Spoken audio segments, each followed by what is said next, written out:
नमस्कार दोस्तों, दिल्ली समाचार में आप सभी का स्वागत है। आइए हर रोज की तरह आज भी दिल्ली की बड़ी ताज़ा खबरें जान लेते हैं, लेकिन उससे पहले वीडियो को लाइक और चैनल को सब्सक्राइब जरूर करें। सफर करने वाले 2320 पुरुष यात्रियों पर लगा जुर्माना। दिल्ली मेट्रो ने 2024-25 में महिला कोच में सफर करने वाले 2320 पुरुष यात्रियों पर जुर्माना लगाया है। सबसे अधिक 443 पुरुष यात्रियों पर मई में जुर्माना लगा। मेट्रो में उद्घोषणा के बावजूद कई पुरुष यात्री महिला कोच में सफर करते हैं, जिस पर 250 रुपए का जुर्माना है। ये कार्रवाई फ्लाइंग स्क्वाड टीम और सीआईएसएफ के जवानों ने की। दिल्ली वालों को ट्रैफिक जाम से मिलेगी राहत। इस रोड पर बंद होंगे 13 traffic signal. Delhi traffic police ने एनएसपी से रोहिणी हेलीपोर्ट तक के 12 किलोमीटर लंबे मार्ग को सिग्नल फ्री करने की योजना बनाई है। इसके तहत 13 ट्रैफिक सिग्नल बंद होंगे और 25 यू टर्न बनाए जाएंगे। ये फैसला उत्तरी दिल्ली में सिग्नल बंद करने के सकारात्मक परिणामों के बाद लिया गया है। ये मार्ग दिल्ली के सबसे व्यस्त मार्गों में से एक है। द्वारका सेक्टर 13 में खुली महाजन इमेजिंग एंड लैब्स की नई ब्रांच। एलजी विनय सक्सेना ने किया उद्घाटन। दिल्ली के द्वारका सेक्टर 13 में महाजन इमेजिंग एंड लैब्स की नई ब्रांच खोली गई है। इसका उद्घाटन दिल्ली के एलजी विनय सक्सेना ने किया है। उद्घाटन समारोह में इंडिया टीवी के चेयरमैन एवं editor in chief Rajat Sharma समेत कई बड़ी हस्तियां और डॉक्टर्स शामिल हुए। दिल्ली के एलजी विनय सक्सेना ने कहा, दिल्ली में इस तरीके की लैब बहुत जरूरी है। दिल्ली में अभी स्वास्थ्य व्यवस्था इतनी सही नहीं है। अगर ऐसी लैब्स होंगी तो लोगों को काफी मदद मिलेगी और स्वास्थ्य व्यवस्था बेहतर होगी। दिल्ली में कार चोरी करने वाले गिरोह का भंडाफोड़, 2 आरोपी गिरफ्तार। दिल्ली पुलिस ने रूपनगर इलाके में कार चोरी करने वाले एक गिरोह का भंडाफोड़ किया है। पुलिस ने 2 आरोपियों जावेद और अभिमन्यु को गिरफ्तार कर उनके पास से चोरी की 4 कारें बरामद की हैं। ये गिरोह दिल्ली एनसीआर से गाड़ियां चुराकर मायापुरी में उनके स्पेयर पार्ट्स बेचता था। पुलिस मामले की आगे जांच कर रही है।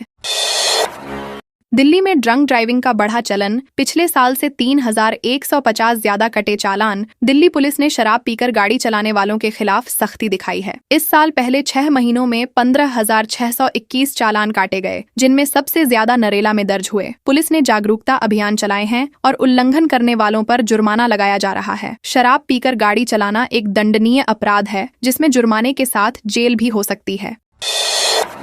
चोरी के आईफोन नेपाल में बेचने वाला गिरफ्तार। आसानी से पैसा कमाने की चाहत में पहुंचा सलाखों के पीछे। दिल्ली पुलिस ने सत्येंद्र प्रताप सिंह नामक एक ऐसे व्यक्ति को गिरफ्तार किया है जो चोरी के आईफोन और एंड्रॉइड फोन नेपाल में सप्लाई करता था। पुलिस ने उसके पास से 16 आईफोन समेत 42 मोबाइल फोन बरामद किए हैं। आरोपी पहले भी कई आपराधिक मामलों में शामिल रहा है और जेल जा चुका है। पुलिस इस मामले की आगे जाँच कर रही है।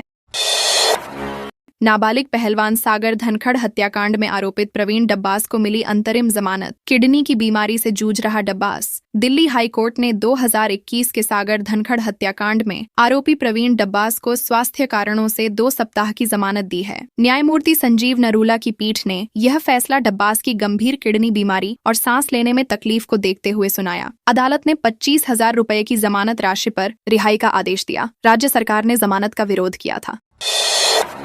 दिल्ली में फिल्मी अंदाज में कारोबारी के घर में मारी सीबीआई की रेड। पुलिस पीछे पड़ी तो बदलते रहे लोकेशन। दिल्ली में एक चौंकाने वाली घटना में एक महिला, एक दुकानदार और एक बेरोजगार शख्स ने मिलकर सीबीआई अधिकारी बनकर एक व्यापारी के घर पर डकैती डाली और लाखों के गहने और नकदी लूट ली। पुलिस ने सीसीटीवी फुटेज और तलाशी अभियान के बाद तीनों आरोपियों को मसूरी और हरिद्वार से गिरफ्तार कर लिया है। आरोपियों ने अपना जुर्म कबूल कर लिया है।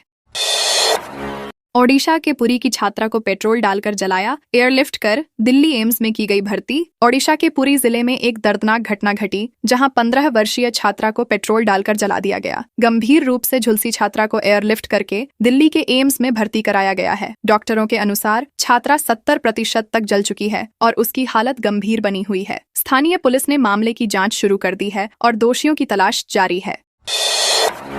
दिल्ली में रिकॉर्ड स्तर पर हो रहा भूजल का दोहन। प्राधिकरण की रिपोर्ट में चौंकाने वाले खुलासे। दिल्ली में घरेलू इस्तेमाल के लिए भूजल का अत्यधिक दोहन हो रहा है, जो चिंता का विषय है। केंद्रीय भूजल प्राधिकरण की रिपोर्ट के अनुसार 70% से अधिक भूजल केवल घरों में इस्तेमाल हो रहा है। कई इलाकों में भूजल का स्तर बहुत नीचे चला गया है। राष्ट्रीय हरित प्राधिकरण ने भी इस पर चिंता जताई है और अवैध बोरवेल के खिलाफ कार्रवाई की जा रही है। दिल्ली पुलिस ने जुआ रैकेट का किया भंडाफोड़। छापेमारी के बाद निगम पार्षद समेत 8 गिरफ्तार। बाहरी दिल्ली के स्वरूप नगर में पुलिस ने जुआ रैकेट का पर्दाफाश करते हुए आप पार्षद जोगिंदर सिंह समेत 8 लोगों को गिरफ्तार किया। 19 जुलाई को पुलिस को सूचना मिली थी कि बादली विधानसभा के वार्ड नंबर 19 में जोगिंदर सिंह के कार्यालय में जुआ चल रहा है। पुलिस ने छापेमारी कर एक महिला सहित 7 पुरुषों को हिरासत में लिया और जुआ खेलने के उपकरण नकदी बरामद की।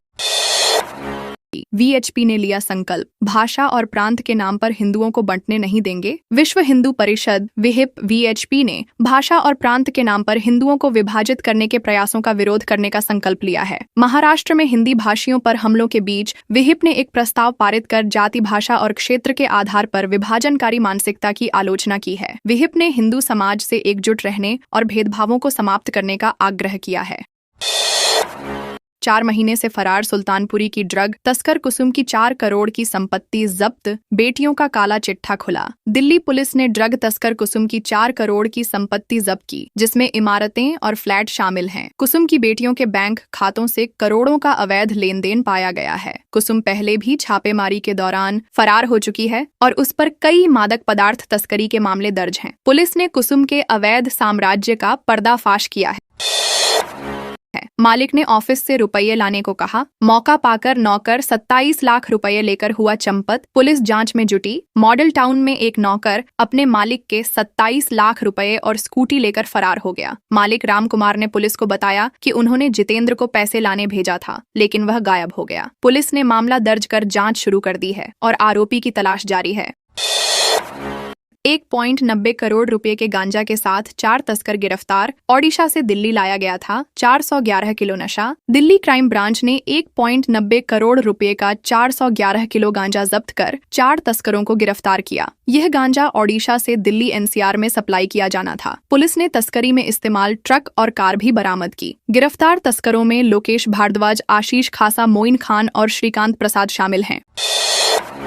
भूमाफियाओं ने कूड़े की आड़ में गायब कर दिया। वजीराबाद क्षेत्र में यमुना किनारे का जरौदा वेटलैंड। दिल्ली के वजीराबाद क्षेत्र में यमुना किनारे का वेटलैंड, जो कभी जैव विविधता का खजाना था, भूमाफियाओं ने गायब कर दिया है। अवैध कब्जे के कारण यह कंक्रीट के जंगल में बदल गया है, जिससे पर्यावरणीय संकट उत्पन्न हो गया है। वेटलैंड को कूड़े से भरने के कारण मछलियां और पक्षी गायब हो गए हैं। एमसीडी महापौर ने जांच कराकर कार्रवाई करने की बात कही है।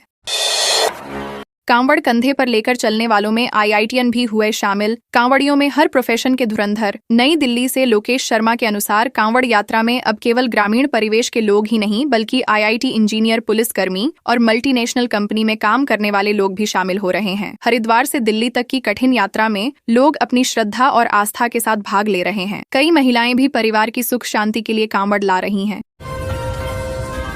महिला के पेट से निकला 10.6 किलो का ट्यूमर, डॉक्टर भी रह गए दंग। सफदरजंग अस्पताल के डॉक्टरों ने 65 वर्षीय महिला के पेट से 10.6 किलो का ट्यूमर निकाला। महिला गैस्ट्रोइंटेस्टाइनल स्ट्रोमल ट्यूमर से पीड़ित थी। सर्जरी 11 जुलाई को हुई और अब महिला की हालत में सुधार है। ट्यूमर छोटी आंत, बड़ी आंत और अन्य अंगों से चिपका हुआ था। अस्पताल ने आधुनिक चिकित्सा सुविधाएं प्रदान की।